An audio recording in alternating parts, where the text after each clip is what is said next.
আমাদের অর্গানাইজেশনাল কিছু স্মৃতি রয়েছে। আজকের প্রোগ্রামে আমরা প্রত্যেকটা অঙ্গনের অর্গানাইজেশন, বিভিন্ন ধরনের স্টেক হোল্ডার্স যারা এই জুলাইয়ের সাথে সম্পৃক্ত, আমরা সবাইকে ইনভাইট করেছি।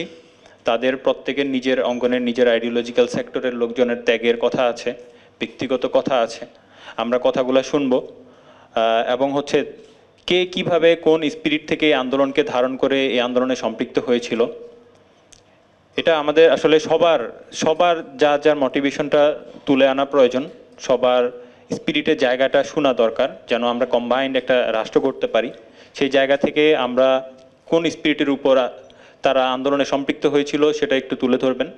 আন্দোলন পরবর্তী সময়ে কোন জিনিসগুলোর কারণে তারা হতাশ হয়েছেন আমরা বুঝতে পারি আসলে দেশের মানুষের পালস বুঝলে যে আমাদের অনেক মানুষ আজকে হতাশ। আন্দোলনের 1 বছর পার হওয়ার পরও আমরা যে কাঙ্ক্ষিত, আমরা আন্দোলনের পরপরই সবাই বলে আবেগে বলি, আমরা বলতাম যে হচ্ছে আমরা জুলাই বিপ্লব করেছি। সেই বিপ্লব শব্দটা আমাদেরকে শেষ পর্যন্ত পরিত্যাগ করতে হয়েছে। আমরা কিন্তু এখন বিপ্লব শব্দটা সেভাবে ব্যবহার করতে পারতেছি না।